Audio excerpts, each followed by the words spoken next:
அன்பார்ந்த மக்களுக்கு வணக்கம். நான் உங்கள் கார்த்திக் பிள்ளை and welcome to the K TV. தந்தை மகன் பிரச்சனை. ஸோ இந்த பிரச்சனையை பற்றி நம்ம நேற்று ஒரு வீடியோ டீட்டெயிலாக போட்டிருந்தோம் மக்களே.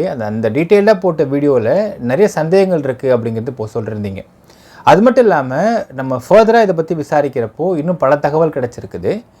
அதாவது ஒரு வீட்டில் ஒரு அப்பாவாக இருக்கணும். அந்த ஜெர்மனியில் இருக்கிற ஹிட்லர் மாதிரி இருந்தால் எப்படி இருக்கும் அப்படிங்கிறதுக்கான பிரதிபலிப்பு தான் இந்த வழக்கு. அது மட்டும் இல்லாமல் இன்னொரு விஷயம் பார்த்திங்கன்னா மக்களே, ஜென்ரலாகவே இந்த பணத்தை வச்சு பணம் பார்க்குறது அப்படிங்கிற விஷயத்தை விடுதலை சிறுத்தை கட்சியை சேர்ந்த பல பேர் செஞ்சிட்ருக்காங்க. ஆனால் இப்போது அந்த ஒரு பொசிஷனை சேஸ் பண்ணிட்டு வந்துக்கிட்டு இருக்கிறாங்க நாம் தமிழர் கட்சியை சேர்ந்த ஒரு சில பேர். அவங்க எப்படி பணத்தை வச்சு பணம் பார்க்க ஆசைப்பட்டாங்க அப்படிங்கிறத பற்றி ரெண்டு விஷயத்தை பற்றியும் டீட்டெயில்டாக பார்க்க போகிறோம் இந்த பதிவில்.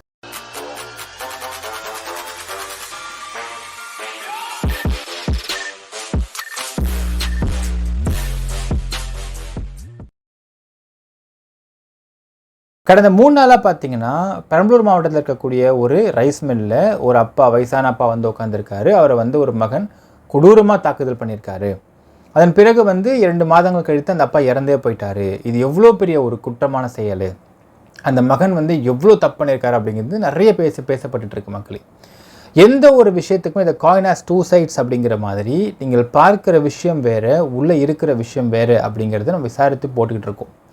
நேற்று ஒரு வீடியோ போட்டிருந்தோம். அந்த வீடியோவை தொடர்ந்து பார்த்திங்கன்னா பல சந்தேகங்கள். முக்கியமாக பார்த்திங்கன்னா உங்களுக்கு அந்த சேகோ ஃபேக்ட்ரியை பையனுக்கு எழுதி கொடுத்துடணுமா, எவ்வளோ கஷ்டப்பட்டு அந்த ஃபேக்ட்ரியை உருவாக்கியிருப்பார் குழந்தைவேல் அப்படிங்கிறவர். அப்போ 68 வயசாகுது அந்த மனுஷனுக்கு. அவ்வளோ வயசில் அந்த ஃபேக்ட்ரியை கஷ்டப்பட்டு உருவாக்குவாராம், பையனுக்கு ஒன்று தூக்கி கொடுத்துடணுமா? ஏன் நம்ம சைனாலெலாம் பார்த்திங்கன்னா சொத்தை மகனுக்கு தரணும் அப்படிங்கிற எந்த விதமான ரூல்ஸும் கிடையாது. இந்தியாவில் மட்டும்தான் சொத்துக்காக சண்டை போட்டுட்ருப்பாங்க. சொத்தை கொடுத்தே ஆகணும்னு சண்டை போட்டுருக்குறாங்க. இதெல்லாம் ஒரு வாதமா, இதெல்லாம் ஒரு பாயிண்ட் அப்படின்னு நிறைய பேர் பேசிகிட்டு இருக்காங்க மக்களே. அதாவது உங்களுக்கு நில உரிமை வழக்கு, நில உரிமை சட்டம் அப்படிங்கிறத தனியாக நம்ம வீடியோவாக பேசலாம். நில உரிமை சட்டம் அப்படிங்கிறதுல நிறைய விஷயங்கள் கான்ட்ரோவாகவும் இருக்குது, ப்ரோஸ் அண்ட் கான்ஸும் இருக்குது அப்படிங்கிறது தனியாக பேசலாம் மக்களே. ஆனால் நில உரிமை சட்டம் பற்றியும் கிடையாது. அந்த சேகோ ஃபேக்ட்ரி குழந்தைவேல் கஷ்டப்பட்டு உருவாக்கி சக்திவேல்கிட்ட கொடுத்துட்டு போயிடணுமா அப்படிங்கிற ஒரு கேள்வி கேட்டிருக்கிறீங்க.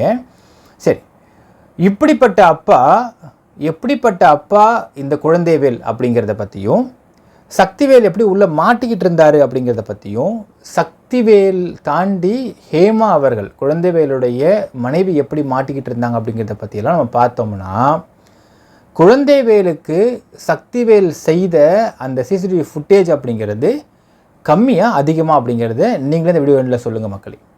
ஃபஸ்ட் அண்ட் ஃபோர்மோஸ்ட் திங், நம்ம ஜென்ரலாகவே எந்த ஒரு பர்சனல் கேஸ் நுழைய மாட்டோம். நீங்கள் பார்த்தா தெரியும், நம்ம சேனலில் பொறுத்தளவுக்கு எந்த டிவோர்ஸ் கேஸ் பற்றியும் பெருசாக போட மாட்டோம். உங்களுக்கு செலிபிரிட்டி டிவோர்ஸ் கேஸ் வந்ததுன்னா உடனே எல்லா மீடியாவும் அதை பற்றி போடுவோம். பட் நம்ம அதை போட மாட்டோம்.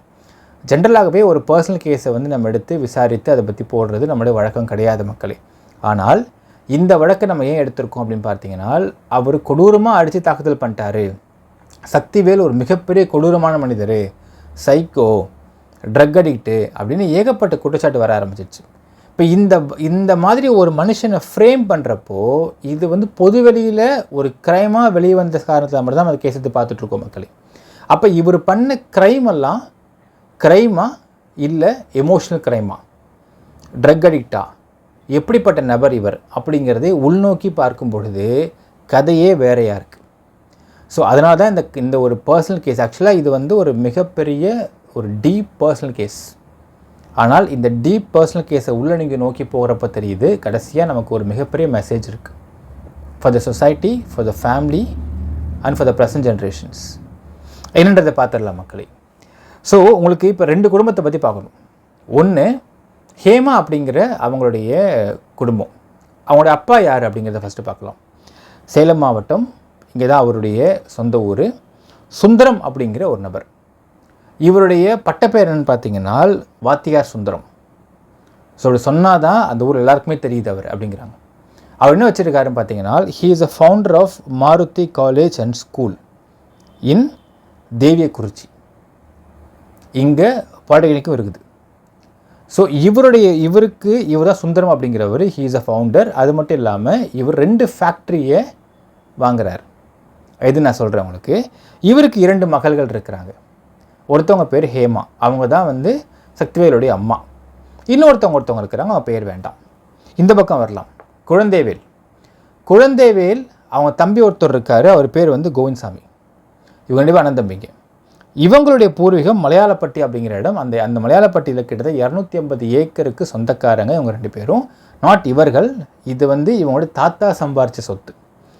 குழந்தைவேல் தாத்தா சம்பாரித்த சொத்து. தாத்தாக்கு அப்புறம் அப்பாவுக்கு வருது, அப்பாவுக்கு அப்புறம் இவருக்கு வந்துடு. குழந்தைவேலுடைய அப்பா ரொம்ப ரொம்ப தங்கமான மனுஷன் அப்படின்னு ஒரு தகவல் சொல்கிறாங்க. இப்போ குழந்தைவேல் என்ன பண்ணுறாருன்னா ஹேமாவை திருமணம் பண்ணிக்கிறார். அவருக்கு 2 குழந்தைகள், ஒரு பையன் ஒரு பொண்ணு. பையன் பேர் சக்திவேல், பொண்ணு பேர் சங்கவி. 2 பேர் திருமணம் ஆகிட்டாங்க. இப்போது let's come to Sakthivel's personal thing. ஏன்னா ஒரு விஷயம் சொல்கிறீங்க, சக்திவேல் எப்படிப்பட்ட கொடூரமான ஒரு தப்பான மனிதராக இருந்தால் குழந்தைவேலு அவர் பேர் சொத்து குடும்பம்னு சொல்லுவார். அப்போ குழந்தைவேலுடைய ஆஸ்பெக்டை யோசிச்சு பாருங்கள். தன் மகன் வந்து ரொம்ப கெட்டவன், தப்பானவன், அவன் வந்து ட்ரக் அடிக்ட்டு அப்படின்றனால தான் அவர் பண்ணாமல் இருக்காருன்ற மாதிரி ஒரு தகவலாம் கொடுக்குறீங்க. நிறைய பேர் பேசுகிறீங்க இல்லைங்களா? அதுக்கு நான் விளக்கத்தை கொடுக்க போகிறேன். சக்திவேல் யாருப்பா? பேக்ரவுண்ட் செக் பண்ணி பார்க்கலாம். சக்திவேல் என்கின்ற சந்தோஷ். ஸோ இவருக்கு 2 பேர். வீட்டில் கூப்பிட்ற பேர் சந்தோஷ், ஒரிஜினல் பேர் சக்திவேல். இவர் ஸ்கூலிங் முடிக்கிறாரு, பாலிடெக்னிக் அடுத்து பண்ணுறாரு. பாலிடெக்னிக் பண்ணுறது அவருடைய தாத்தாவுடைய காலேஜான மாருதி பாலிடெக்னிக்கில். இவர் ஒரு ஆவரேஜ் ஸ்டூடெண்ட் தான் பாலிடெக்னிக்கில். ஆனால் தாத்தா பயங்கர ஸ்ட்ரிக்ட்டு. தான் பேரன் அப்படிங்கிறதுனால எந்த சலுகையும் கொடுக்கல. பாலிடெக்னிக் முடிச்சுட்டு he does is engineering in the SRM college. Engineering முடிக்கிறார். ஸோ ஆப்வியஸாக இந்த இன்ஜினியரிங் முடிச்சிட்ருக்க இந்த சமயத்தில் பார்த்தீங்கன்னா தாத்தாவான திரு சுந்தரம் என்ன பண்ணுறாருனா 2 ஃபேக்ட்ரியே வாங்குறார். ஒரு ஃபேக்ட்ரிக்கு பேர் முத்து சேகோ ஃபேக்ட்ரி, இன்னொரு ஃபேக்ட்ரிக்கு பேர் அமிர்தா சேகோ ஃபேக்ட்ரி. இந்த அமிர்தா சேகோ ஃபேக்ட்ரியை தான் அவர் 2 பேருக்கு பிரித்து தராரு. அமிர்தா வந்து ஹேமாக்கு பிரித்து தராரு, முத்துவை வந்து அவர் 2வது பொண்ணுக்கு பிரித்து கொடுக்குறாரு. இப்போ அமிர்தா சேகோ ஃபேக்ட்ரியை அவர் வாங்கி அவர் பிரித்து எழுதுகிறப்ப என்ன பண்ணுறாருனா 2 பேர் மேலே எழுதுகிறார். யார் பேர்லன்னு பார்த்தீங்கன்னா திருமதி ஹேமா பேர்லேயும் குழந்தைவேல் பேரும் எழுதி கொடுக்குறார். ஸோ அமிர்தா சேகோ ஃபேக்ட்ரியை துட்டு குத்து வாங்கினது யாருன்னு பார்த்தீங்கன்னா சுந்தரம்ன்ற ஒரு தாத்தா. குழந்தைவேல் கஷ்டப்பட்டு உருவாக்கினார். குழந்தைவேல் கஷ்டப்பட்டு அந்த கம்பெனியை உருவாக்கினார், ஃபேக்ட்ரியை உருவாக்கினார். ஒன்றும் கிடையாது. அந்த ஃபேக்ட்ரியை காசு கொடுத்து வாங்கினது அந்த தாத்தா சுந்தரம்ன்றவர். எழுதி கொடுத்தது கிட்டத்தட்ட பார்த்தா மாமனாட்ட ஒரு சீதனம் அது ஆக்சுவலாக, அவ்வளோதான். அதை பொண்ணுக்கு சேஃப்டி வேணுன்றதுக்காக பொண்ணு பேர்லேயும் சேர்த்து எழுதுகிறார். ஆனால் சைனிங் அத்தாரிட்டி அப்படிங்கிறத திருமதி ஹேமாவை மிரட்டி குழந்தைவேல் தான் மட்டும்தான் அத்தாரிட்டி அப்படிங்கிற மாதிரி அதனை மாற்றி எழுதி கொண்டார் அப்படிங்கிற தகவலையும் கொடுக்குறாங்க. இப்போ தெரிஞ்சிருக்கும் மக்களே ஃபேக்ட்ரி எங்கேருந்து வந்துச்சு அப்படிங்கிறது. ரைட். இப்போ திரு சக்திவேல் அவர்கள் காலேஜ் முடிச்சுட்டு வெளியே வரார். வெளியே வந்ததுமே ஆப்வியஸாக he has a business and their ancestors are businessman. எங்கேயும் வேலை பார்க்க வேண்டிய அவசியம் இல்லை. But business is a biggest responsibility. இந்த அமிர்தா சேகோ ஃபேக்ட்ரியை சக்திவேலை பார்த்துக்க சொல்லி கொடுக்குறாங்க. பார்த்துக்க சொல்லி, ஓனர்ஷிப் கிடையாது. எந்த அளவுக்கு நான் சொல்ல போகிறேன் அடுத்தது உங்களுக்கு. ஸோ அது வந்து ஆல்மோஸ்ட் 13 years பேக் இது கொடுக்கப்படுகின்றது. இவரும் he put his ass off to work on this factory. ரொம்ப கஷ்டப்பட்டு டெவலப் பண்ணுறாரு. பயங்கரமான ஒரு 2 விஷயம் சொல்கிறாங்க அவரை பற்றி கேட்குறப்போ. ஒன்று, சக்திவேல் அவர் ரொம்ப சாஃப்டாக பேசுவார் சார், ரொம்ப சாஃப்ட் ஸ்போக்கன் பர்சன் அப்படிங்கிறாங்க. 2வது விஷயம் சொல்கிறாங்க, வெரி டெக்கி பர்சன்.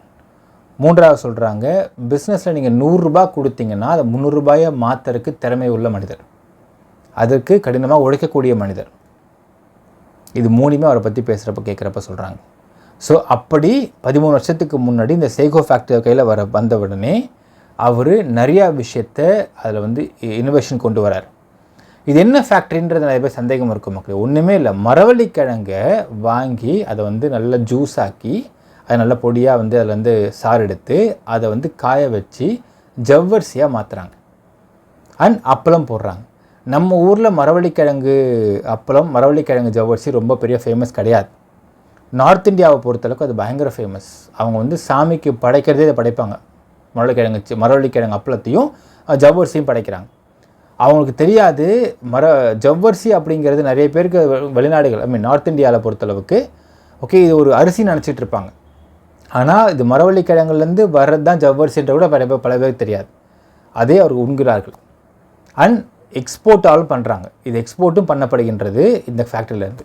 இதுதான் இதோடைய கோர் பிஸ்னஸ். 13 வருஷத்துக்கு முன்னாடி இந்த கையில் வந்ததுக்கப்புறம் அந்த பிஸ்னஸை ரொம்ப டெவலப் பண்ணுறாரு. ஏகப்பட்ட clients and fast development, huge development. இந்த டெவலப்மெண்ட் எந்த அளவுக்கு அவங்க அப்பாவுக்கு பிடிக்கல அப்படிங்கிறது தான் ஒரு எக்ஸாம்பிள் கொடுக்க போகிறேன் உங்களுக்கு. For example one more thing. அதுக்கு முன்னாடி பார்த்தீங்கன்னா சக்திவேல் அவர்களுக்கு திருமணம் நடக்கிறது. திருமணம் நடந்ததுக்கு பிறகு அந்த வீடு, அதாவது அவங்க அப்பா கூட இருக்கிற இடத்துல வீடு செட் ஆகலை அப்படிங்கிறதுனால மறுபடியும் சுந்தரம் அவர்கள் யாருன்னா அம்மா வைத்து தாத்தா அவருடைய வீடு ஒன்று ஆத்தூரில் இருக்கிறது. அந்த வீடை அவர் பேரனுக்கு கொடுக்குறாரு. அந்த வீட்டில் தான் திரு சக்திவேல் அவர்களும் அவங்க மனைவியும் 3 குழந்தைங்க எல்லாருமே அங்கே தான் வாழ்ந்துட்டுருக்குறாங்க. பாருங்களேன், எல்லாமே உங்களுக்கு இந்த ஃபேக்ட்ரியும் தாத்தாவுடைய சொத்து. ஆனால் இன்னும் பேரங்கிட்ட வரல. எப்படி நான் சொல்கிறேன் உங்களுக்கு, அவர் பேரன் இருக்கக்கூடிய வீடும் தாத்தாவுடைய சொத்து. அப்போ என்னங்க பேரன் நீங்கள் he put his ass off to work on this ஃபேக்ட்ரின்னு சொல்கிறீங்க, அப்போ ஒன்றுமே சம்பாதிக்கலான்னு கேட்டிங்கன்னா அங்கே தான் இது சூச்சுவோம்.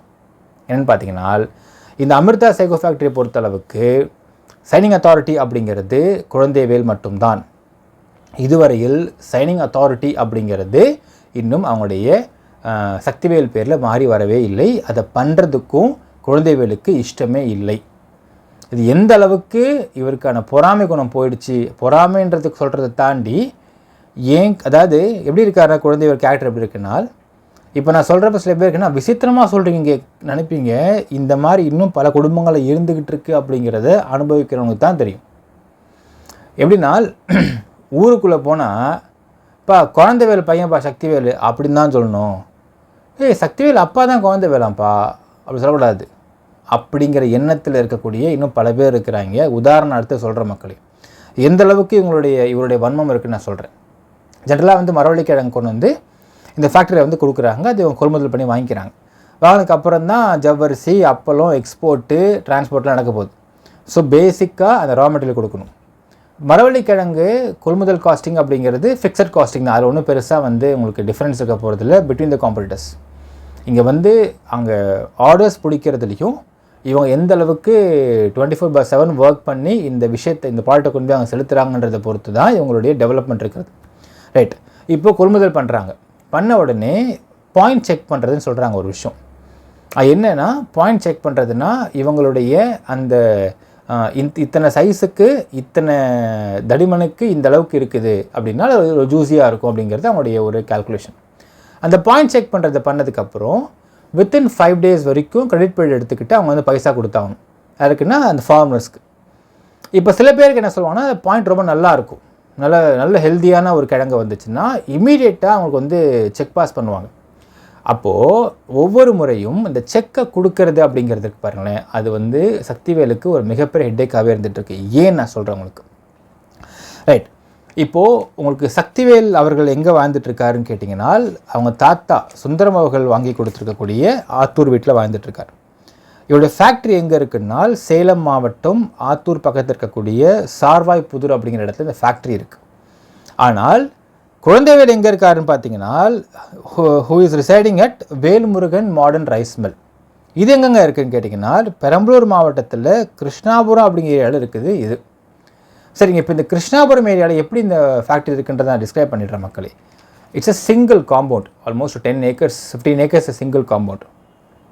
15 acres சிங்கிள் காம்பவுண்டு. அந்த சிங்கிள் காம்பவுண்டில் இந்த பக்கம் அவங்களுடைய வீடு ஒரே காம்பவுண்டுக்குள்ளே, இந்த பக்கம் வேல்முருகன் மாடர்ன் ரைஸ் மில் இப்படி கட்டியிருக்காங்க அந்த அந்த ஃபேக்ட்ரியோடைய செட்டப்.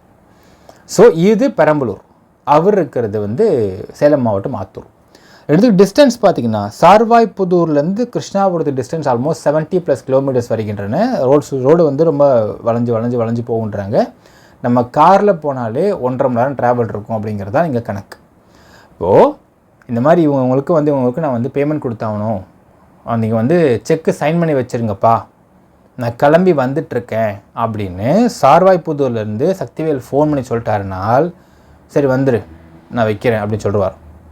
சொல்லிவிட்டு அந்த 1.5 மணி நேரம் கேப்பில் ஒரு 3/4 மணி நேரம் கழிஞ்சதுக்கப்புறம் கிளம்பி வெளியே போயிடுவாராம். இவர் நினச்சிட்டு இருப்பார், ஓகே அப்பா ரெடியாக இருப்பார், செக்கு போட்டு கொடுத்துருப்பாரு, செக் வச்சுருப்பாங்க, போயிட்டு வாங்கிட்டு உடனே ஃபேக்ட்ரிக்கு வந்து உங்கள் செக்கு இஷ்யூ பண்ணிட்டு பண்ணலான்னு சொல்ல வந்து பார்த்தா எங்கள் வீட்டில் அப்பா இருக்க மாட்டார். வீட்டில் கேட்பாங்க, எங்கம்மா அம்மாட்ட வந்து எங்கம்மா அப்பான்னு கேட்டால் தெரிலப்பா இங்கே வெளியே போயிட்டார். எங்கே போனார் தெரில, எங்கே போனாருன்னு தெரில, செக் ஏதாவது கொடுத்துட்டு போனாரா, அப்படிலாம் எதுவும் கொடுக்கலப்பா.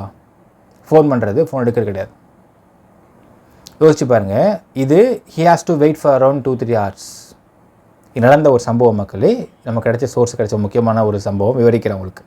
அப்படி வந்ததுமே அடுத்தது ஒரு 3 hours கழித்து அவர் வரார். வந்தவுடனே இவர் கேட்குறாரு, நாங்கள் சொல்லிட்டு போனால் இல்லையா நீங்கள் செக்கை கொடுக்காமல் நீங்கள் போயிருக்கிறீங்க, எனக்கு அவ்வளோ வேலை அங்கே பெண்டிங் இருக்குது, இப்படி பண்ணால் என்ன அர்த்தம் அப்படின்னு ஆரம்பிக்குது சண்டை. அப்படியே பிரச்சனை ஸ்டார்ட் ஆகுது, எஸ்கலேட் ஆகுது. அப்போது அவர் அப்பா ஒரு பக்கம் கத்துறாரு, மகன் ஒரு பக்கம் பேசுகிறது. இந்த சமயத்தில் என்ன ஆச்சுனால், சரி பேசாமல் ஒன்று பண்ணுங்கள், இந்த மாதிரி எனக்கு டிலே பண்ணால் நான் எப்படி பிஸ்னஸ் பார்க்குறது. இப்போது அந்த சொல்லி இந்த சண்டை இந்த வாக்குவாதம் போயிட்டே இருக்குது. அப்போது அவங்க அம்மா ஹேமா உள்ளே வந்து ஒன்று பண்ணுங்கள், இப்போது என் மேலே 50% ஷேர் இருக்குல்ல இந்த கம்பெனியில், நான் அதை வந்து நான் பிள்ளை கொடுத்துட்றேன், நீங்களும் உங்கள் 50% ஷேர் இருக்கட்டும், சைனிங் அத்தாரிட்டி வந்து பையன்கிட்ட கொடுத்துருங்க. ஏன்னா அவன் தனியாக பார்ப்பான்ல. இப்போ ஆல்மோஸ்ட் இங்கே வரதுக்கு 1.5 மணி நேரம், இங்கே இருக்க ஒரு 3.5 hours, இப்போ வாங்கிட்டு போகிறக்கு ஒரு 1/2 hour ஆகும், அடுத்து இங்கே 1.5 hours டே முடிஞ்சிச்சு. அவ்வளோ பிளான்ஸ் இருக்கும், ஒரு பிஸ்னஸாக ரெஸ்பான்சிபிலிட்டி இருக்குங்கிறதுக்கு அவங்க அம்மாவை ஹேமா அவர்களை குழந்தைவேல் அடிச்சிருக்கார். அடித்ததுக்கப்புறம் தான், அம்மா நீங்கள் அடி வாங்கிட்டு இருக்க வேண்டாம், நீ கிளம்பி என்கிட்ட வா, நான் என் வீட்டில் இருன்னு சொல்லிட்டு பயங்கரமாக அடிச்சிருக்காரு. அடித்ததற்கு பிறகு அம்மாவை கூட்டிக்கிட்டு சக்திவேல் வந்து கிளம்பியிருக்கார். இத்தனை வருஷத்தில் இது அடி வாங்கிறது ஹேமா அவர்களுக்கு புதுசு கிடையாதா மக்களே. ஏனால் நான் இன்னொன்று சொல்லிடுறேன், ஹேமா அவர்களுக்கு திருமணமான பொழுது அவங்களுடைய வயது 18ன்றாங்க. 18 வயசுலேருந்து அடி செம்மையாக அடிப்பாரான் குழந்தைவேல். எதுக்குன்னால் தான் சொல்கிறது தான் இங்கே எல்லாமே, தன்னை மீறி எதுவுமே இல்லை அப்படிங்கிற அதிகாரத்தன்மை. இதெல்லாம் பார்த்து பார்த்து பார்த்து பார்த்து வளர்ந்தவன் தான் சக்திவேல் அப்படிங்கிற அவர் மகன், ப்ளஸ் சங்கவி என்கின்ற மகள். இத்தனை வருஷத்தில் அந்த அம்மாவால் வீட்டுக்கும் போக முடியாது. ஏன்னா அந்த காலத்தில் இருப்பாங்க பாருங்களேன், அந்த ஒரு ஸ்டீரியோ டைப்பான விமன் இருப்பாங்க. இது மாதிரி புருஷன் அடித்தாலும் பிடிச்சாலும் கணவர் தான், கலனாலும் கணவன், புலனாலும் புருஷன் இருப்பாங்க பார்த்தீங்களா. அந்த மாதிரி ஸ்டீரியோ டைப் விமன் தான் அவங்கக்கிட்ட அடித்தாலும் போய் அப்பாட்ட சொல்ல முடியாது. பல விஷயத்தை உள்ளுக்குள்ளேயே போட்டு மூடி மூடி மூடி மூடி மறைச்சி அடியை வாங்கிக்கிட்டு அழுதுகிட்டு இப்படியே இருந்த ஒரு பெண்மணி முதல் முறையாக தன் புள்ள தலை தூக்கிட்டான். அதுவும் ஒரு தனியாக வீடு எடுத்துருக்கிறான், வீடு வாங்கி அப்பா கொடுத்துருக்காரு. இப்போது இந்த அடி தாங்க முடியாமல் இத்தனை வயசில், almost she must be around 60 and above, அவங்க 68 வயசு ஆகிடுச்சு குழந்தைவேலுக்கு. இந்த இடத்துல முதல் முறையாக தன் கணவர் அடி தாங்க முடியாமல் விரக்தியில் தூக்கி போட்டுட்டு கிளம்பி போயிருக்காங்க பையன் வீட்டுக்கு. ஸோ இது அந்த அம்மாவுடைய பர்ஸ்ட் அவுட் ரொம்ப கொஞ்சம் நஞ்சம் மக்கள் இப்போ தனியாகவே நம்ம பேசலாம், அந்தளவுக்கு இருக்குது அந்த அம்மாவோட பர்ஸ்ட் அவுட்டு. ஈவன் தோ இது ரொம்ப டூ பர்சனலாக இல்லாமல் நான் பார்த்துக்கிறேன். பல சம்பவங்கள் நமக்கு வந்து தெரிந்திருந்தாலும் அதெல்லாம் சொல்ல வேண்டாம்னு நான் ரொம்ப அமைதியாக இருக்க வேண்டியதாக இருக்கேன். ஏன்னால் இட் கோஸ் டூ பர்சனல். இந்த வழக்குக்கு மட்டும் சம்மந்தப்பட்டதை மட்டும் நாங்கள் பேசிகிட்டு இருக்க வேண்டியதாக இருக்குது இந்த இடத்துல, ரைட். ஸோ இப்படியாகத்தான் இந்த பிரச்சனை எஸ்கலேட் ஆகிட்டுருக்கு. இப்போ புரிஞ்சிருக்கும் மக்களே, இந்த 13 வருஷத்தில் தனக்கு எந்த அதிகாரமும் கிடையாது. தனக்குன்னு இவ்வளோ கஷ்டப்பட்டு இந்த பிஸ்னஸை வளர்த்தாலும் அதுக்கு ஒரு அப்ரிசியேஷன் கிடையாது, அதிகாரம் கிடையாது, சைனிங் அத்தாரிட்டி கிடையாது. பட் இவர் அடிமையாக ட்ரீட் பண்ணுறதுக்கான எண்ணம் மட்டும் குழந்தைவேலுக்கு இருக்குனால், இப்படிப்பட்ட ஒரு அப்பாவா? நான் ஃபில் த பேங்க்ஸ் கொடுத்துறேன் உங்களுக்கு, நீங்களே சொல்லுங்கள். அடுத்த ஒரு கேள்வி கேட்பீங்க மக்கள், சார் எல்லாம் ஓகே சார், அப்படி போட்டு அடிச்சிட்டாரு அவர், என்னதான் இருந்தாலும் ஓகே அப்படி அடிக்கலாமா அப்படின்னு கேள்வி கேட்பீங்க இல்லைங்களா. அந்த கேள்விக்கு நான் பதில் சொல்கிறேன். அதாவது அவர் அடித்ததை ஜஸ்டிஃபை பண்ண யாருமே இல்லை. அதனால் நம்ம சட்டத்தில் ஒரு வார்த்தை சொல்லுவாங்க, குற்றம் செய்கிறதவனை விட அந்த குற்றம் செய்கிறதுக்கு தூண்டுறான் பாருங்க, அவன் மிகப்பெரிய குற்றவாளின்னு சொல்லிட்டு சொல்லுவாங்க இல்லைங்களா. இப்போ நான் ஒரு சம்பவத்தை விளக்குறேன், நடந்த சம்பவத்தை விளக்குறேன், இல்லை யார் குற்றவாளின்றதை மக்களே முடிவு பண்ணிக்கிட்டோம். அந்த ஃபேக்ட்ரிக்கு கழிவு நீரை வந்து ஃபில்டர் பண்ணி அதை வந்து கொண்டு போய் சேர்க்கறதுக்குன்னு he has to build some equipments. அதுக்கு ஒரு 2 ஏக்கர் நிலம் வந்து எக்ஸ்ட்ரா தேவைப்படுது. எங்கன்னா சேகோ ஃபேக்ட்ரியில் இந்த 2 ஏக்கர் நிலத்தை வந்து அவர் பக்கத்தில் விவசாயிங்கிட்டலாம் பேசி அவர் வந்து ஆல்மோஸ்ட் இனிஷியல் டாக்லாம் முடிச்சிட்டாரு. 2 ஏக்கர் நிலத்தை கொடுக்க போகிறாங்க. இப்போ இந்த கொடுக்கறதுக்காக அவர் பேசி வச்சுருக்காரு. இந்த ஃபேக்ட்ரி அக்கௌண்ட்லேயும் ஒரு அமௌண்ட் இருக்குது.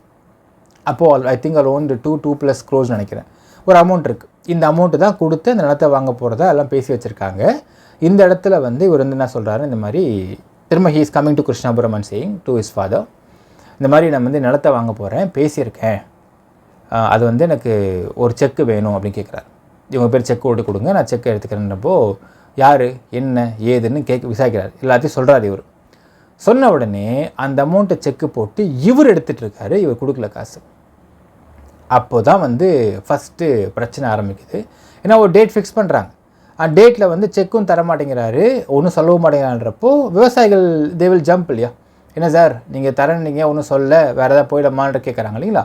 அப்போ அந்த இடத்துல வந்து திரும்ப வீட்டில் வந்து பேசுகிறப்போ என்ன கேட்காம ஏன் பண்ணேன், நான் தானே பேசியிருக்கணும், நீ எப்படி பேசுவ, நீ எப்படி இது பண்ணுவ அப்படிங்கிறார். இவர் சொல்ல சரிப்பா அப்போ நீங்களே பேசுங்க, எனக்கு ரேட்டு குறைஞ்சா சூப்பரான விஷயம் தான், நீங்களே பேசுங்க அப்போ இந்த விஷயத்தை நீங்களே பேசி முடிச்சு கொடுங்க எனக்கு அப்படிங்கிறார்.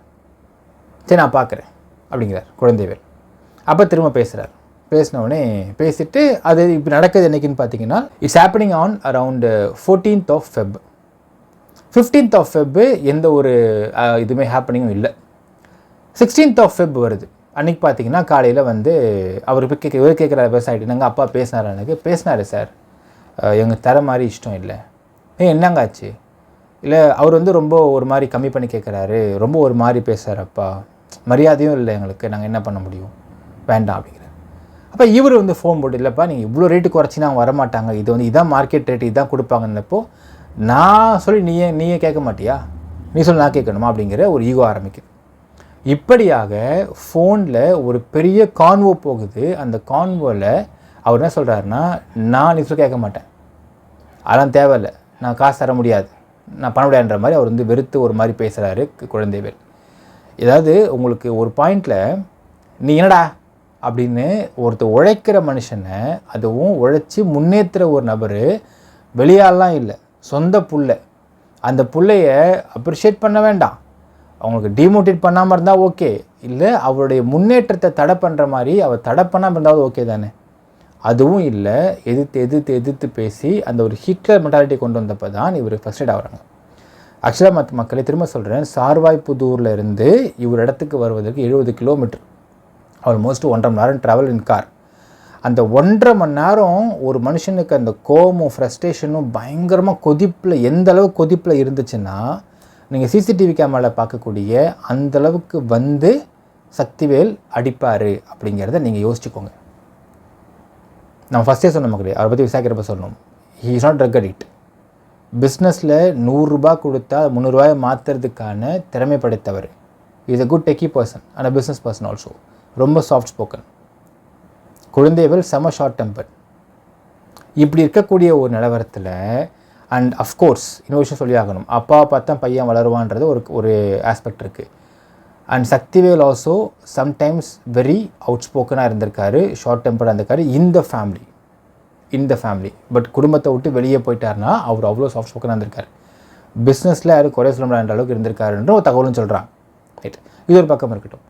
இப்போது எந்த அளவுக்கு அவருக்கு ஃப்ரஸ்ட்ரேஷன் இருந்திருந்தாருன்னா 1.5 மணி நேரம் ட்ராவலில் அந்த டெம்பர் அப்படியே மூடை மெயின்டைன் பண்ணிட்டு வந்து அப்படி வந்து அவங்க அப்பாவை அடிப்பார் அப்படிங்கிறத நீங்கள் யோசிச்சுக்கோங்க மக்களே. அதாவது ஒரு விஷயம் பார்க்கணும், உங்களுக்கு எதிரி வந்து எதிரில் இருந்து வேற ஒன்றும் தேர்ட் பர்சனாக இருந்தால் நம்ம எதிர்த்து அடிக்கலாம். ஆனால் எதிரி யாருமே இல்லை, ஒரு பெத்த அப்பாவே நமக்கு துரோகம் பண்ணால் அந்த பையன் என்ன பண்ணுவான், என்ன செய்யணும், இந்த சமூகம் என்ன சொல்லுது எனக்கு புரியல. அடித்ததை நான் வந்து நியாயப்படுத்தலை மக்களே, அடித்தது தப்பு தான், ரைட், தப்பு தான், ஓகே. இந்த தப்பை செய்ய தூண்டிய இந்த நபரை நம்ம என்ன சொல்லணும், குற்றமே சொல்லாமல் விட்டுடலாமா?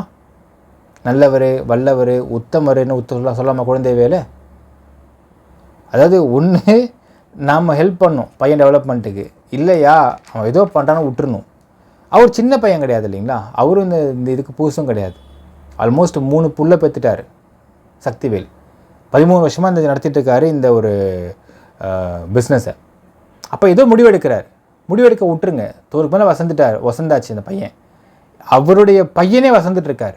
தம்பி என்னென்ன பண்ணுப்பா, ஹெல்ப் வேணுமா அப்பாவுக்கு, நான் சப்போர்ட் பண்ணுறேன், நான் பார்த்துக்கிறேன், ஹெல்ப்னா சொல் நான் செய்கிறேன், any guidance I'll guide you, தெரிஞ்சே சொல்கிறேன், கற்றுக் கொடுக்குறேன், உன் சப்போர்ட்டாக இருக்கேன், நீ என்ன வேணால் பண்ணு, 10 ரூபா லாஸ் ஆகுதா போயிட்டு போட்டோம் பரவாயில்ல, அதில் கற்றுக்கோ அப்படின்ற ஒரு சப்போர்ட் ஒரு அப்பா கொடுக்குறேன்னா அந்த பையன் எங்கே போவான்? ஐ திங்க் விசாரிக்கிறப்ப சொல்கிறாங்க, குழந்தைவேல் அதாவது சக்திவேல் குழந்தைவேல் குடும்பத்துக்கு மட்டும் கிட்டத்தட்ட 200 கோடி ரூபாய் சொத்து இருக்குன்றாங்க. ஒரு 200 crores ப்ளஸ் சொத்து இருக்கக்கூடிய ஒரு குடும்பத்தில் ஒரு சந்தோஷமும் நிம்மதியும் இல்லை. ஹேமான்ற அவங்களுடைய மனநிலைமை லாஸ்ட்டாக சொல்கிற மக்களே, இப்படிப்பட்ட குடும்பத்தில் வளரக்கூடிய சக்திவேல் எப்படி எல்லாத்தையும் 5 புலனையும் அடக்கிக்கிட்டு ஒரு முனிவர் மாதிரியே இருக்கணும்னு நீங்கள் எதிர்பார்க்க முடியும் அப்படின்ற கேள்வி இருக்குது. கண்மடி பார்க்குறாரு, அம்மாவை அடிக்கிறாங்க சின்ன வயசுலேருந்து, கண்மடி பார்க்குறாரு. இன்னும் சொல்லப்போனால் மக்களே, இது புதுசான விஷயம் கிடையாது. குழந்தைவேலு அவங்க அப்பாவையே அடிச்சிருக்காரு அப்படிங்கிற தகவல் சொல்லுவாங்க. பட் அவங்க அப்பா ரொம்ப தங்கமான மனுஷங்கிறாங்க. இதையும் பார்த்து வளர்ந்த பிள்ளை தான் சக்திவேல். அப்போது சக்திவேலுக்கு என்ன மாதிரி மென்டாலிட்டி இருக்க முடியும்? when he is frustrated to the extent, அந்த அளவுக்கு எக்ஸ்ட்ரீமாக ஃப்ரஸ்ட்ரேட்டாக என்ன பண்ணுவான் அந்த மனுஷன்? ஒன்று அடுத்தவன் அடிக்கணும், தன்னைத்தானே அடிச்சிக்கணும், எதாவது வந்தால் செய்ய முடியும், இல்லை பொருளை உடைக்கணும். பொருளை உடைச்சா சைக்கோன்பாங்க, தண்ணியை அடித்தாலும் சைக்கோன்பாங்க. அப்போ இது காரணகர்த்தாவை அடித்தா குற்றவாளின்பாங்க. அப்போ என்ன பண்ணணும் ஒரு மனுஷன்? எனக்கு புரியவே இல்லை மக்கள், நீங்கள் தான் பதில் சொல்கிறோம். என்ன பண்ணணும்? இப்போ நான் சொல்கிற விஷயம் சில பேருக்கு பயங்கரமாக ஆச்சரியத்தை கொடுக்கலாம். பட் இப்படி பல குடும்பங்களில் இந்த பெரியவும் சொல்லக்கூடிய so called elders, so called senior citizens அப்படி இருக்கிறாங்க அப்படிங்கிறதுல நிறைய பேர் அனுபவிச்சுட்ருப்பீங்க. நடந்துட்டு தான் இருக்குது இந்த இடத்துல. அதாவது ஒரு படம் ஞாபகம் வருது மக்களே, நாட்டாமா அப்படிங்கிற படம். எப்படின்னா, இப்போ இவங்கெல்லாம் எப்படி நினைக்கிறாங்கன்னா, இந்த குழந்தை நினைக்கிறாங்கன்னா, நாட்டாமா படத்தில் வரும் பாருங்கள், அந்த விஜயகுமார் கேரக்டர் இருக்கும். விஜயகுமாரோடைய பையன் தான் சரத்குமாராக இருப்பார். ஆனால் அவர் பையன் மாதிரியே இருக்க மாட்டார், ஏதோ வீட்டு வேலைக்கார மாதிரி இருப்பார். இவர் அப்படியே வத்தலை பார்க்க போட்டு சண்முகம் உட்ராவுக்குன்னு போட்டோம் அப்படிம்பார். ஐயா சரிங்க ஐயா அப்படின்னு கை கட்டிட்டு இருப்பார். அதே மாதிரி அப்பா முன்னாடி புள்ள உட்கார மாட்டார், அப்பா முன்னாடி புள்ள சாப்பிட மாட்டார், அப்பா முன்னாடி தலையை குனிஞ்சுனே பேசுவார். இது ஒரு அப்பா பிள்ளையோடைய ரிலேஷன்ஷிப்பை வளர்க்கும்னு நினைக்கிறாங்களா, இல்லை இப்படி தான் இருக்கணும், அப்படி இருந்தால் தான் நான் கெத்துன்னு நினைக்கக்கூடிய அப்பாக்கள் இங்கே இருந்துட்டு தான் இருக்கிறாங்க. அது மாதிரி ஒரு அப்பா தான் குழந்தைவேல் அப்படிங்கிறவர்.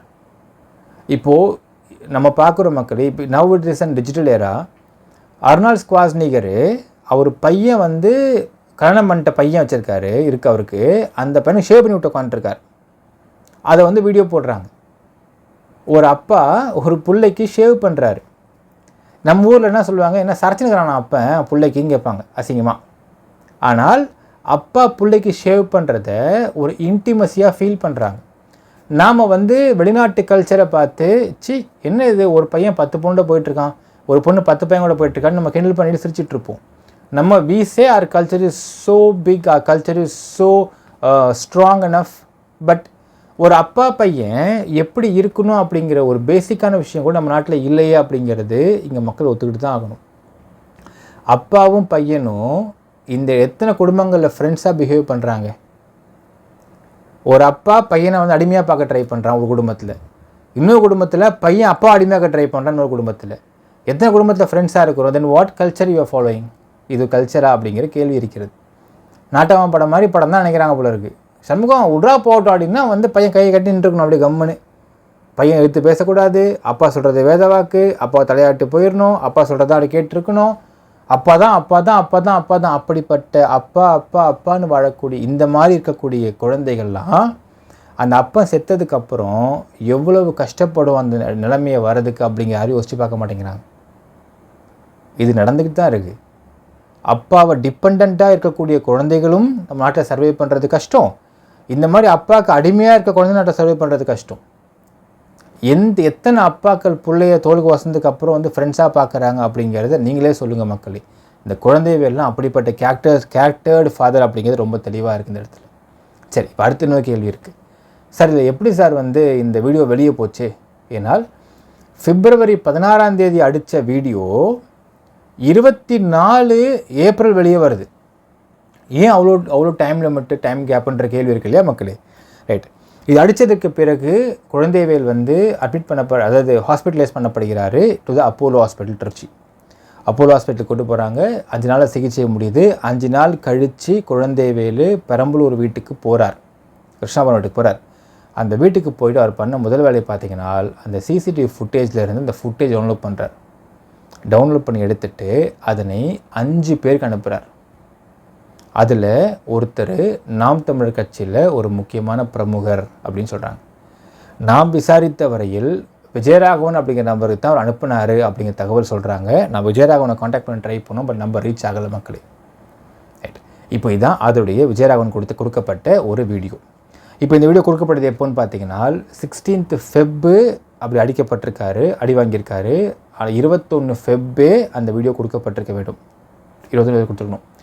21 ஃபெப்ரவரி கொடுத்ததுக்கப்புறம் 24 ஃபெப்பு தான், 24 ஏப்ரல் தான் அந்த வீடியோ வெளியே வருது. ஏன் அப்படின்னு கேட்டிங்கன்னா அதற்கு பிறகு அந்த இன்னொரு விஷயம் பார்த்தீங்கன்னா மக்களே, அவங்களுக்கு ஹேமா அப்படிங்கிறவங்க இவங்க 30 நாள் ஒரு மாதத்தில் 10 நாள் கிருஷ்ணாபுரம் வீட்டில் இருந்தால் பெரிய விஷயம். இருப்பாங்க, ஏதாவது சண்டை வரும், போட்டு அடிச்சிடுவார் ஹேமா அவங்கள குழந்தைவேல். அவங்க வந்து அழுவாங்க, பையன் வருவார், கூப்பிட்டு போயிடுவார். பையன் வீட்டில் இருப்பாங்க. உடனே ஒரு ஃபோன் பண்ணுவார், சொந்தக்காரன் ஃபோன் பண்ணுவார். ஃபோன் போட்டு இதுமாரி அமுச்சு வைங்க அந்த ஃபோன், அவளை வீட்டுக்கு அமுச்சு வைங்கன்னு சொல்லுவார்.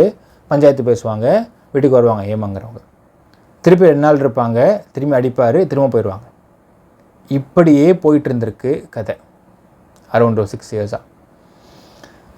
Okay, even though it is too personal but few things has to be spoken மக்களே. கடந்த 1 வருடத்தில் மட்டும் ஹேமா அவர்கள் 2 முறை தற்கொலைக்கு முயற்சி செய்திருக்கிறார்கள். குழந்தைவேலால் காப்பாற்றினது அவங்க பையன் சக்திவேல். 60 வயசுக்கு மேலே உள்ள ஒரு வயசானவங்களுக்கு தற்கொலைக்கு முயற்சி பண்ணுறாங்க அப்படின்னால் அதற்கான மனநிலைமை நீங்கள் பார்த்துக்கலாம். 18 வயசில் மேரேஜ் ஆனவங்க 60 இயர்ஸில் அவன் தற்கொலைக்கு முயற்சி பண்ணுறாங்க. ஏனால் அவன் கணவரின் அடி தாங்க முடியல, இவருடைய ஹிட்லர் தன்னை தாங்க முடியல, தற்கொலை பண்ணிக்க முயற்சி பண்ணியிருக்காங்க, காப்பாற்றப்பட்டாங்க. ரைட். அதற்கு பிறகு இந்த மாதிரி பையன் அடிக்கிறான். பையன் அடித்த பொழுது நம்ம ஒரு விஷயம் கேட்குறப்போ அவங்க சில சோர்ஸஸ் சொல்கிற தகவல், சார் ஹேமா அவங்களுடைய நீங்கள் பார்த்தா தெரியும், அந்த மரப்பாச்சி பொம்மை எடுத்து அடிப்பாங்க, தலையில் அடிப்பாப்பில் அடித்தவொடனே ஹேமா அவங்க அழுவாங்க. அப்போ கூட பையனை வந்து கத்தவோ இது பண்ண மாட்டாங்க. அப்போ தான் அவங்க அழுதாங்க. அப்போ அழுதது தான் அவங்க முகத்தில் அவ்வளோ பெரிய ஆனந்த கண்ணீரை நாங்கள் பார்த்தோம் அப்படிங்கிறாங்க சில சோர்ஸஸ். எதுக்குன்னா அவ்வளோ வலி அந்த அம்மாவுக்கு, உடம்புலையும் மனசுலையும். முறை பையன் வந்து எதிர்த்து நின்று அடிச்சிருக்கான் அப்படிங்கிற அந்த ஒரு சந்தோஷம் இருக்குது பாருங்கள் அந்த அம்மாவுக்கு. தான் புருஷன் எடுத்து அடிச்சிருக்கான்றது அவ்வளோ சந்தோஷம் அவங்களுக்கு, அவ்வளோ ஆனந்த கண்ணீரை விட்டாங்க அந்த அம்மா அப்படின்னு ஒரு தகவல் சொல்கிறாங்க. ரைட். இது முடிஞ்சதுக்கப்புறம் சரி இதுக்கு மேலே வந்து நம்ம பையன் வீட்டுக்கு போயிட்டு வந்துட்டு இருந்தால் சரி வராதுன்னு சொல்லிட்டு அந்த பிப்ரவரி மாதம் ஹாஸ்பிட்டலுக்கு கூப்பிட்டு போயிட்டு வந்ததுக்கப்புறம் இன்னொரு விஷயம் பார்க்கணும். ஏதாவது இந்த இடத்துல பையன் தலை தூக்கி எதிர்த்து கேட்க ஒரு முன்னாடி வரைக்கும் அந்த அம்மா வந்து விட்டுத்தர முடியல புருஷனை, பையனையும் வந்து சவ பண்ணாமல் இருக்க முடியல. இப்படியே தான் அம்மா வாழ்க்கை போயிட்டுருக்கு. இந்த அம்மா இவங்க வாங்கின அடி, இவங்களை வந்து வாங்கின மிதி, இவங்க வாங்கின திட்டு எல்லாத்தையுமே கால்வாசி வெளியே சொன்னால் பெரிய விஷயமா மூடி வச்சுட்டு இருந்திருக்காங்க இந்த அம்மா. அதற்கு பிறகு கிருஷ்ணாபுரம் வீட்டுக்கு வந்ததுக்கப்புறம் ஹேமா அவர்கள் வந்து பையன் வீட்டுக்கு போகலை அப்படின்னு ஒரு தகவல் சொல்கிறாங்க. அதுக்கப்புறம் பார்த்திங்கன்னா மக்களே, இவர் அந்த வீடியோ அனுப்பி நாம் தமிழர் கட்சி ஒரு முக்கியமான பிரபுகிட்ட அந்த வீடியோலாம் போகுது. பட் நோ ஆக்ஷன், நத்திங், அப்படியே இருக்குது. அதுக்கப்புறம் ஏப்ரல் 17 அன்னைக்கு 2 நாளைக்கு முன்னாடி before of 2 days before the election night. இப்போ என்னென்னா இன்னொரு விஷயம், கிருஷ்ணாபுரம் வீட்டில் தனியாக தான் தூங்குவாராம். தனி ரூம் இருக்குது அவருக்குன்னு, தனியாக தூங்குவார் குழந்தைவேலு. அது தூங்குறதுக்கு முன்னாடி அவர் ட்ரிங்க்ஸ் எடுத்திருக்காரு. அந்த ட்ரிங்க்ஸ் ஏதாவது கலந்து குடிச்சிருக்கார். ஏன்னால் 18 அன்னைக்கு காலில் டோர் உடச்சி உள்ளே போய் பார்க்குறாங்க. உள்ளே பார்த்தா மூக்கு ரத்தம் வந்திருக்கு. அவர் கட்டிலில் படுத்தில்லை, கட்டிலேருந்து கீழே உருண்டு படுத்து கிடக்கிறார். இமீடியட்டாக it was inform to Sakthivel. அவர் வராரு, வந்துட்டு உடனே போலீஸ்க்கு இன்ஃபார்ம் பண்ணுறார். ஏனால் நாளைக்கு இது ஏதாவது ஒன்றுன்னா நம்ம தலை ஊட்டுவாங்க அப்படிங்கிறதுனால சக்திவேல் அவர்கள் தான் காவல்துறைக்கு இன்ஃபார்ம் பண்ணுறார். காவல்துறை வராங்க, அந்த பாடியை கேப்சர் பண்ணுறாங்க. 58/2024 அப்படிங்கிற ஒரு கேஸ் பதிவு பண்ணப்படுகின்றது 174 CRPCயில். போஸ்ட்மார்ட்டம் பண்ணப்படுகின்றது. போஸ்ட்மார்ட்டத்தில் பேசிக்காக வயிற்றில் நேரத்தில் எடுத்திருப்பாங்க. But it is sent to viscera. Viscera வருவதற்கு 1-2 மாதம் கண்டிப்பாக ஆகிடும். விசேரா வந்ததுக்கு அப்புறம் தான் அது என்ன கெமிக்கல் சாப்பிட்ருக்காரு, ஆல்கஹால்ன்றது தெரியும். மக்களே, ஆல்கஹால் குடிச்சிருந்தா வயிற்று அறுக்கிறப்பயே குப்புன்னு ஆறும், ஆல்கஹால் ஸ்மெல் வரும், அங்கே தெரிஞ்சுக்கலாம். பட் ஆல்கஹால் என்ன மிக்ஸ் பண்ணியிருக்காங்க அப்படிங்கிற விஷயத்தை அது விசேராக்கு அனுப்பியிருக்காங்க. ஸோ விசேரா ரிப்போர்ட் வந்ததுக்கப்புறம் அது என்ன விஷயன்றது நமக்கு தெரிய வரும். ரைட், சக்திவேல் தான் காவல்துறைக்கு இன்ஃபார்ம் பண்ணது. இது முடியுது. இது நடந்தது இப்போது April 18th ஏர்லி மார்னிங். ஆனால் அதற்கு பிறகு நாம் தமிழர் கட்சியில் சேர்ந்த ஒரு சில பிரமுகர்கள், அது யாருன்றதை விசாரிச்சுட்ருக்கோம் மக்களே, விரைவில் அதை நம்ம எக்ஸ்போஸ் பண்ணலாம். 2 கோடி ரூபா வரைக்கும் பேரம் பேசப்பட்டிருக்கு. எதுக்குன்னா, இப்படி ஒரு வீடியோ என்கிட்ட இருக்குது. இப்போ இந்த வீடியோ நான் வெளியே விட்டேன்னா உங்கள் அப்பா சாவுக்கு நீ தான் காரணம், அரெஸ்ட் பண்ணி உங்களை கூப்பிட்டு போயிடுவாங்க. ஸோ அது பண்ணாமல் இருக்கணும்னா நீ எனக்கு காசு தான் கேட்டிருக்கிறாங்க. 2 கோடி ரூபாய்க்கு பேரம் பேசியிருக்காங்க. அதாவது இங்கே ஒரு விஷயம் நம்ம சொல்லணும் மக்களே. ஜென்ரலாகவே பணத்தை வச்சு பணம் பார்க்குறது அப்படிங்கிறது தமிழ்நாட்டை பொறுத்தளவுக்கு இந்த வெரி மச் எக்ஸ்பர்ட் அப்படின்னு சொன்னால் விடுதலை சிறுத்தை கட்சியை சேர்ந்த ஒரு சில நபர்களை சொல்லலாம். முக்கியமாக திராவிட முன்னேற்ற ஃப்ராட் இருக்கான், அவன்லாம் ரொம்ப எக்ஸ்பர்ட் அதில். அண்ட் சில நபர்கள் இன்னும் பண்ணுறாங்க விடுதலை சிறுத்தை கட்சியில். ஸோ விசிகா கட்சியை சேர்ந்த ஒரு சில நபர்கள் தான் பணத்தை வச்சு பணம் பார்க்குறது எக்ஸ்பர்ட்டாக இருந்தாங்கன்னே பார்த்தா, அந்த ட்ராக்கில் பக்கத்தில் பார்த்தா செகண்ட் பிளேஸ் ஒருத்தன் ஓடி வந்துட்டுருக்கான். அவன் யாருன்னு பார்த்தா நாம் தமிழர் கட்சியை சேர்ந்த ஒரு சில பேர் இருக்காங்க. Very good. அதாவது நாம் தமிழர் கட்சி செகண்ட் பிளேஸில் இருக்கிறோம் பணத்தை வச்சு பணம் பார்க்குறதில்ல அப்படிங்கிறத காமிச்சிருக்காங்க இந்த சம்பவத்தை பொறுத்து மக்களே. அதாவது மேடையில் மட்டும் வாய்க்கிழிய 1000 விஷயம் பேசக்கூடிய சீமான் அவர்களே, இப்படி பணத்தை வச்சு பணம் பார்த்து தான் நீங்கள் எலெக்ஷனில் நிற்கிறீங்க. வெளியே பார்த்தா பேசுவார், எங்ககிட்ட பணமே இல்லை, நாங்கள் ரொம்ப கஷ்டப்படுறோம், நாங்கள் ரொம்ப கஷ்டப்படுற கட்சி, நாங்கள் ஏழ்மையான கட்சி, நாங்கள் மக்கள் கட்சின்னு பேசுகிற நீங்கள் இதே நாம் தமிழர் கட்சியில் ஒரு வீடியோ வச்சுக்கிட்டு அந்த இறந்ததுக்கப்புறம் அந்த பணத்தை வச்சு பணம் பேரம் பேச நபர்களும் இருக்கிறார்கள். அவங்க யார் என்னன்றதை பார்த்து கட்சியிலேருந்து நீக்குனீங்கன்னா உங்கள் கட்சி சேஃபு. இல்லைன்னா பணத்தை வச்சு பணம் பார்க்குற கட்சியில் விடுதலை சிறுத்தையா நாம் தமிழரா அப்படிங்கிற ரேஸில் நீங்கள் ஒன்றா ஓட ஆரம்பிச்சிட்டிங்க அப்படின்னால் தமிழ்நாட்டில் உங்கள் பொழப்பு நாரி போயிடும் அப்படிங்கிறதுல மாற்று கருத்து இல்லை. சீமானுக்கு எச்சரிக்கை உள்ள மக்களே. ஏன்னால் இந்த பணத்தை வச்சு பணம் பார்க்குறது அடுத்தது கலவரம் பண்ணுறாங்க. ஏன்னா கலவரம் பண்ணிட்டாங்க விடுதலை சிறுத்தை கட்சி, ஒரு ஸ்கூலை உடச்சி எரிச்சிட்டாங்க. அடுத்து இவங்க பண்ண ஆரம்பிச்சிருவானுங்க. அதாவது அடுத்து இப்போ எப்படி விடுதலை சிறுத்தை கட்சியா எப்போ அதுங்க சரியான ரவுடி பசங்கப்பா அப்படின்னு மக்கள் மத்தியில் ஒரு பேர் வந்துச்சோ, அதே மாதிரி இந்த கட்சி நாம் தமிழர் கட்சிக்கும் அந்த பேர் வரணுமா இல்லை வர வேண்டாமா அப்படிங்கிறது த பால் இஸ் இன் சீமான்ஸ் கோர்ட் மக்களே. சீமான் தான் முடிவு பண்ண வேண்டும் இந்த விஷயத்தை பொறுத்தளவுக்கு. பார்ப்போம் என்ன பண்ணுறாருன்ற பார்க்கலாம் மக்களே. ஸோ இது முடியுது. இது முடிஞ்சதுக்கு அப்புறம் தான் 24ஆம் தேதி மோரோவர் எந்த பணமும் கொடுக்க முடியாது அப்படிங்கிறத ரொம்ப தெளிவாக இருந்திருக்கிறாங்க. அதற்கு பின்னால் எங்கள் அப்பாவை நான் கொல்ல அடித்தவனா உண்மை தான், ஆனால் அவர் செத்துக்கு நான் காரணம் இல்லை. போஸ்ட்மார்ட்டம் பண்ணப்படுது, எஃப்ஐஆர் போட்டிருக்கு, அவங்க பார்க்கணும்னு சொல்லி ரொம்ப தெளிவாக இருந்திருக்காங்க. அதற்கு பிறகு இந்த வீடியோவை ஆத்தூரில் இருக்கக்கூடிய ஒரு சில லோக்கல் ரிப்போர்ட்டர்ஸ் மூலியமாக இந்த வீடியோ பரவுது. இது பரவி சோஷியல் மீடியாவில் பரவுது. அப்படியே பேச எஸ்கலேட் பண்ணுறானுங்க, மெயின் ஸ்ட்ரீமுக்கு போகுது. அதுக்கு பிறகு சங்கர் ஜிவால் இன்ஸ்ட்ரக்ஷன் கொடுத்து பெரம்பலூருடைய எஸ்பி ஷாம்லா தேவி இந்த கேஸ் என்ன பார்க்குறாங்க. அதில் பார்த்து அவங்க அஃப்கோர்ஸ் இந்த அடிச்சதை எப்போது 2 மாதம் முன்னாடி. அப்போ என்ன நடந்துச்சு, ஏஆர் எடுத்துச்சா, ஏஆர் போடப்பட்டுச்சு. ஏஆர் போடப்பட்டு 2 பேரையும் கூப்பிட்டு சமாதானப்படுத்திக்கிறேன்னு சொல்லி எழுதி கொடுத்து தான் வெளியே போனாங்க. அப்படிங்கிறது இருந்தும் சப் இன்ஸ்பெக்டர் பழனிசாமி ஆயுதப்படைக்கு மாற்றிருக்காங்க. எஸ்பி ஷாம்லா தேவி விளக்கம் கேட்டிருக்கிறாங்க டிஎஸ்பி தனசேகர்கிட்டையும் இன்ஸ்பெக்டர் பாலாஜிக்கிட்டையும். அவங்க என்ன பண்ணுவாங்கன்னு தெரில. ஏனால் டிஜிபி ப்ரெஷர் அதை பண்ணிட்டு எஸ்பி ஸ்பெஷல் டீமே போயிட்டு ஒரு கேஸ் ரெஜிஸ்டர் பண்ணுறாங்க 24th April. 25th April early morning போயிட்டு அரெஸ்ட் பண்ணுறாங்க சக்திவேலை 3 மணிக்கு, விடிகால 3 மணிக்கு. And he is been remanded. Right. இப்போது ஒரு வார்த்தை சொல்லலாம் மக்களே, ஒரு விஷயம் யோசிச்சு பாருங்கள். இப்போ நான் ஃபுல் கதையை நான் சொல்லிட்டேன் உங்களுக்கு. இப்போ இந்த எப்பவுமே ஒரு வார்த்தை சொல்லுவாங்க, ஒரு பையன் வந்து ஒரு குழந்தை வளர்கிறது வந்து பெற்றவங்ககிட்ட தான் இருக்குன்ற வார்த்தை சொல்லுவாங்க இல்லைங்களா?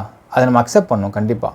ஆனால் ஒரு மகனோ மகளோ அந்த பெற்றவங்களை மதிக்கிறதும் மதிக்காமல் இருக்கிறதும் அதே பெற்றவங்க பிஹேவியரில் தான் இருக்குது அப்படிங்கிற பழமொழியை மாற்றி எழுதணும்.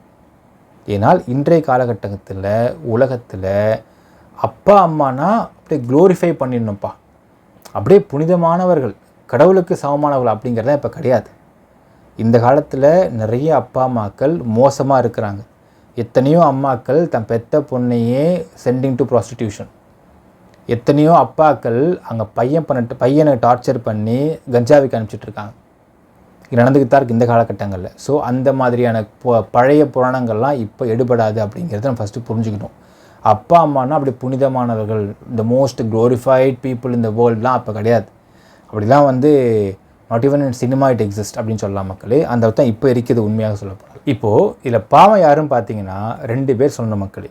ஒன்று ஹேமா, அவங்க திருமதி ஹேமா அவர்கள். இன்னொன்று பார்த்தீங்கன்னா திரு சக்திவேலுடைய மனைவியும் 3 குழந்தைகள் தான் பாவம் இதில்.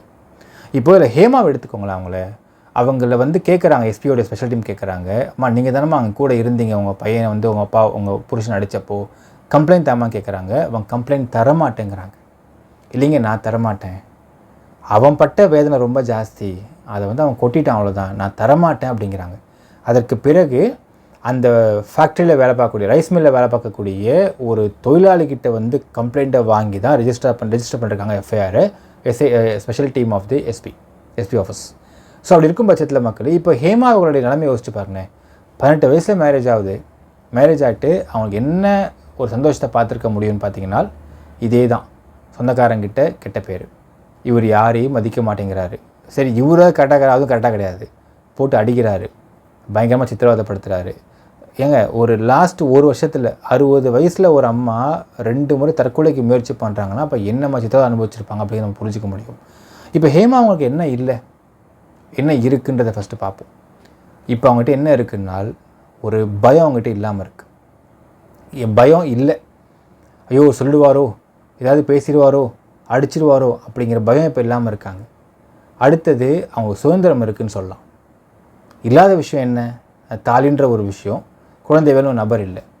இப்போ அவர் இல்லாமல் இருந்து இப்போ அவங்க வந்து ஒரு சந்தோஷத்தை அனுபவிக்கிறாங்களா, துக்கத்தை அனுபவிக்கிறாங்களா அப்படிங்கிறதே அனலைஸ் பண்ணி பார்க்குறப்போ I think she is happy enough. Kuzhandaivel மரணத்தினால் அவர் இறந்ததுனால ஐயோ ரொம்ப துக்கப்படுறேன் அப்படிங்கிற மாதிரியான விஷயம் அவங்களுக்கு இல்லைன்றதான் நம்ம தகவல் சொல்கிறாங்க. இப்போ என்ன துக்கமாக இருக்குது அவங்களுக்குன்னு கேட்டிங்கன்னா, இந்த ஆள் செத்தும் என் பிள்ளைய உள்ளே வச்சுருக்கானே, என் புள்ள அடித்தது தப்பு தான் இல்லைன்னு சொல்ல, ஆனால் ஏன் அடித்தான்ற ஒரு காரணம் இருக்கா இல்லையா? எல்லாத்தையும் கோமகோசமாக பண்ணி விட்டுட்டு என் பிள்ளைய வந்து டெம்ப் பண்ணி ட்ரிகர் பண்ணி அடிக்க வச்சுட்டு இன்றைக்கி உள்ளே இருக்கான் என் பிள்ளை, இதெல்லாம் எனக்கு தேவையா அப்படிங்கிற எண்ணம் தான் இப்போ எல்லாருக்குமே இருக்கும். இதில் பாவம்னு பார்த்தீங்கன்னா ஹேமா அவர்கள் சொல்லலாம், சக்தியோடைய மனைவியும் குழந்தையும் சொல்லலாம் மக்களே. இப்போ இன்னொரு விஷயம் சொல்லலாம், என்னங்க இவ்வளோ தூரம் நீங்கள் வந்து அவங்க அப்பாவை நீங்கள் வந்து வில்லனாக மாற்றுறீங்க, வில்லனை நீங்கள் பேசுகிறீங்க, இது வந்து அவர் இறந்துட்டாரு அவரை மன்னிச்சிடலாமே அப்படின்னு சில பேர்லாம் வந்து கேட்டாங்க. ஏங்க அப்போ அப்படின்னு பார்த்தா ஹிட்லர் இறந்துட்டார், ஹி கமிட்டட் சூசைட் தான். அப்போ ஹிட்லரை வந்து எத்தனை பேரை கொன்னாரோ அத்தனை யூதர்களும் வந்து ஹிட்லரை மன்னிச்சிடலாமா? ஏன் ஹிட்லர் தான் இறந்து போயிடாரு, தற்கொலை பண்ணி இறந்து போயிடாரு, மன்னிச்சிடலாமா அவரே அப்படிங்கிற கேள்வி இருக்குது மக்களே. சில பேர்லாம் சொல்கிறாங்க, ஏங்க நீங்கள் வந்து சொல்கிறத நாங்கள் அக்செப்ட் பண்ணிக்கவே முடியல, அது எப்படி உங்கள் அப்பா ஒரு அப்பா அப்படி இருப்பாரா, ஒரு அப்பா அப்படி செஞ்சுடுவாரா அப்படின்னு கேட்குறீங்க. ஒரு விஷயம் ஓப்பனாக சொல்லிக்கலாம் மக்களே, இது பழைய ஆளுக்கு கண்டிப்பாக தெரியும். வியூவர்ஸோடைய ஈகோ சாட்டிஸ்ஃபை பண்ணுறதுக்குலாம் நாங்கள் வீடியோ போட முடியாது. நியூஸ்னால் என்ன நடந்ததான் சொல்ல முடியும். நியூஸ் என்ன நடந்துச்சு அப்படிங்கிறத விசாரிக்கிறப்போ இதுதான் நடந்த நியூஸ் அப்படின்னா அதை நாங்கள் பேச முடியும். இவங்க ஈகோ சாட்டிஸ்ஃபை பண்ணுறதுக்கும் உங்களுடைய சந்தோஷத்துக்கும் உங்களுடைய மன திருப்திக்கு நாங்கள் வீடியோலாம் போட முடியாது. தப்புனா தப்பு தான், அது யார் பண்ணால் என்ன, அவர் செத்தாலும் சாகாட்டி என்ன, தப்புன்றிருக்காரு, தப்பு தான். ஸோ அதான் நம்ம பேச முடியும் மக்களே. அதாவது இன்னொருத்த ஈகோ சாட்டிஸ்ஃபை பண்ணுறதுக்காக வீடியோ போடுற ஆட்கள் நம்ம கிடையாதுன்றதை நாங்கள் தெளிவுபடுத்திக்க விரும்புகிறேன். ஏன் நான் சொல்கிறேன் மக்களே, ஒரு விஷயம் சொல்லுவாங்க, ஒரு மனுஷன் எப்படி வாழ்ந்திருக்காரு அப்படிங்கிறதுக்கான அடையாளம் என்னென்னால், அந்த மனுஷன் செத்ததுக்கப்புறம் எத்தனை பேர் வந்து அழுகுறாங்கன்றத அடையாளம் சொல்லுவாங்க. இப்போது குழந்தைவேல் அப்படிங்கிற நபர் இறந்து போயிட்டார். In fact he poisoned himself. ஆனால் இவங்க ஜனக்கட்டு பெருசு, சொந்தக்காரங்க பெருசு, இவங்களுடைய ஊருக்காரங்க பெருசு. ஆனால் வந்தது நாட் ஈவன் 100 people அப்படின்னு ஒரு தகவல் சொல்கிறாங்க. அப்போ எந்தளவுக்கு இவருடைய இறப்புக்கு மக்கள் அழுகிறார்கள், அண்ட் வந்தவங்களும் ஒன்றும் பெருசாக அழவும் இல்லை அப்படின்ற தகவலும் சொல்கிறாங்க. ஸோ இப்படிப்பட்ட வாழ்க்கையை வாழ்ந்தவர் தான் இந்த குழந்தைவேல் அப்படிங்கிற ஒரு நபர். இப்போது ஒரு விஷயம், இந்த ஒரு குழந்தைவேலுடைய ஈகோ சாட்டிஸ்ஃபை பண்ணுறதுக்காகவும் தனக்கு கீழே தான் தான் பையன் அப்படிங்கிற வச்சுக்கிற ஒரே எண்ணத்துக்காக இதில் பலிகாடானது யாருன்னு பார்த்தீங்கன்னா சக்திவேல் அப்படிங்கிற நபர் தான். அடித்தது யாரும் தப்பு இல்லைன்னு சொல்ல மக்கள். அடிக்க தூண்டணும் என்ன சொல்லுவீங்க நீங்கள்? அவன் தண்டனை எல்லாம் பண்ணலாமா? அவன் தப்பேன்னு சொல்கிற முடியுமா? அண்ட் அப்பான்ற ஒரே ஒரு கேரக்டரைசேஷன் இருக்கிறதுனால மட்டும் அவர் பண்ணது பூரா தப்பு இல்லை அப்படின்னா சரின்ற நம்ம வந்து க்ளோரிஃபை பண்ணுற முடியுமானா கண்டிப்பாக கிடையாது. தப்புப்பா அப்படின்னா தப்பு தான் அப்படிங்கிறத நம்ம தெளிவாக இங்கே பேசணும் மக்களே. அப்படி பார்க்கும் பொழுது குழந்தைவேல் பண்ண தப்பு அப்படிங்கிறது மிக மிக ஏராளம். ஒரு வார்த்தை சொல்கிறாங்க, 200 கோடி ரூபாய்க்கு மேலே சொத்து இருக்கக்கூடிய ஒரு குடும்பம் தான் அந்த குடும்பம். அந்த குடும்பத்தில் குழந்தைவேல் நினச்சிருந்தாருனால் ரொம்ப அழகாக, கன்சர்வேட்டிவாக, ரொம்ப ரொம்ப பார்க்குறதுக்கே பொறாமப்படும் விதத்தில் வாழ்ந்திருக்கலாம். அப்படி வாழ விடலை யாரையுமே அவர். எல்லா இடத்துலையுமே ஒரு அடி, எல்லா இடத்துலையுமே ஒரு சப்ரெஷன், எல்லா இடத்துலையுமே ஒரு ஹிட்லர் ரூல் தான் வச்சுருந்துருக்காரு. அது மட்டும் இல்லாமல் நல்லதும் பண்ணல. அப்படி இருக்கும் பட்சத்தில் அவர் தான் பணத்தை ஆசை பிடிச்சவராக இருப்பாராம். எனக்கு தான் பணம், எல்லாமே எனக்கு தான், நான் தான் எல்லாமே, எல்லா பணம் என்கிட்ட தான் இருக்கணும், பெத்த புள்ள கொடுக்க மாட்டேன். இன்ஃபேக்ட் அவருடைய மகளுடைய சங்கவியோட திருமணத்துக்கு கூட அவர் பெருசாக இன்வால்வ்டாக இல்லாமல் இருந்தார்ன்ற தகவலையும் சொல்கிறாங்க. நான் ரொம்ப டீப்பாக போக விரும்பல மக்களே, but I'm just telling in overall way. இப்படிப்பட்ட ஒரு மனிதர் தான் குழந்தைவேல். இவருடைய இறப்புக்கு வந்த நபர்களை மட்டுமே வச்சு நம்ம புரிஞ்சுக்கலாம் இது என்ன மாதிரியான எப்படிப்பட்ட வாழ்க்கை ஒரு வாழ்ந்திருக்காருன்ற நம்ம புரிஞ்சிக்க முடியும் மக்களே. ஒரு ஆஸ்பெக்ட் பார்க்கணும், இந்த ஜென்ரேஷனை வந்து 90s கிட்ஸ் ஜென்ரேஷனை வந்து ஒரு வார்த்தை சொல்கிறாங்க இன்டர்நேஷ்னல். என்னென்னா, பெற்றவங்க பேச்சை கேட்ட கடைசி ஜென்ரேஷன் நம்ம தான், பிள்ளைங்க பேச்சை கேட்க ஆரம்பிக்கிற ஃபர்ஸ்ட் ஜென்ரேஷன் நம்ம தான் அப்படிங்கிறாங்க. ஸோ சக்திவேல் மாதிரி நபர்கள்லாம் அந்த ஜென்ரேஷனில் மாட்டிக்கிட்டு தவிக்கக்கூடிய நபர் அப்படிங்கிறது தெளிவாக புரிஞ்சுக்கணும். குழந்தைவேல் மாதிரி நபர்கள் எப்படின்னா, இது ஸ்டீரியோ டைப் ஃபாதர், நாட்டாம படம் மாதிரி, நாட்டாம விஜயகுமார் மாதிரி, எனக்கு அப்படி தான் இருக்கும்னு ஆசைப்படுறவர். சக்திவேல் அப்படின்னு பார்த்தீங்கன்னா, ஏன் இப்படிப்பட்ட அப்பா இருக்கார்? அப்பானா ஃப்ரெண்ட்லியாக இருக்கலாமே, சந்தோஷமாக இருந்தால் எப்படி இருக்கும் அப்படின்னு நினைக்கக்கூடிய ஒரு அப்பா அப்படின்ற ஒரு நபர். இவர் பிள்ளைட்டு எப்படி இருப்பாருன்னு பார்த்தீங்கன்னா, இவர் எப்படி இருக்க ஆசைப்படுறாரோ அப்படியான அப்பாவாக இருக்க அப்படியான அப்பாவாக இருந்துகிட்டு இருப்பார் அவன் பிள்ளைக்கிட்ட. இது வந்து not only in Kuzhandaivel family மக்களே, இது பல குடும்பங்கள் நடந்துகிட்டு இருக்கக்கூடிய ப்ரெசன்ட் இஷ்யூ. இது பல குடும்பங்களில் இப்படிப்பட்ட ஒரு அப்பா எனக்கு, நான் அவஸ்தைப்பட்டு கஷ்டப்படுறேன், ஆனால் நான் எப்படிப்பட்ட அப்பாவாக இருக்க ஆசைப்படணும், அப்படி நான் இருக்கிறேன் என் பிள்ளைக்கிட்ட அப்படிங்கிற ஒரு டிப்பிக்கலான ஒரு ஜென்ரேஷன் இஷ்யூவில் மாட்டிகிட்டு இருக்கிறது தான் 90s கிட்ஸ்லாம் சொல்லலாம். இப்படிப்பட்ட நபர் தான் இந்த சக்திவேல். இப்போ இவர் ஜெயிலில் இருக்கார். அந்த குடும்பம் இப்போ எப்படி இருக்குன்றதை நீங்கள் புரிஞ்சுக்கலாம். இப்போ சொல்லுங்கள், இந்த வீடியோ ஆரம்பத்தில் சில பேர் யோசிச்சிருப்பீங்க, என்ன இந்த குழந்தைவேல்ன்றது பாவம், பரிதாபம், ரொம்ப நல்ல மனுஷனாக வயசானவர் அப்படி அடிச்சிட்டாங்கன்னு சொல்லிட்டீங்க இல்லைங்களா? அடித்தது தப்பு இல்லைன்னு சொல்ல வரல. அந்த தப்பை செய்ய தூண்டின குழந்தைவேல் நம்ம என்ன பண்ணலாம்? அவர் என்ன சொல்லலாம்? பழி போடாமல் விட்டுடலாமா? உத்தமர்னு பட்டம் கொடுத்துடலாமா? அவருக்கு மாலை போட்டு மரியாதை பண்ணிடலாமா? அவர் தான் வந்து தெய்வம்னு சொல்லிடலாமா? இல்லை அவர் ட்ரிகர் பண்ணதுனால தானே பிள்ளைய டெம்ப் ஆனா அப்படிங்கிற பிள்ளைய மதிக்கலாமா? ஒரு பக்கம் திறமையால் மேலே வர ஆசைப்படுற சக்திவேல், இன்னொரு பக்கம் நீ என்ன வேணா இருந்துட்டு போ, நான் தான் இங்கே எல்லாம் சொல்கிறது அப்படிங்கிற டிக்டேட்டராக இருக்கக்கூடிய குழந்தைவேல். இப்போ யார் மேலே நியாயம் இருக்குது அப்படிங்கிறத மக்கள் நீங்கள் கமெண்ட்டில் சொல்லுங்கள் மக்களே. நன்றி, வணக்கம்.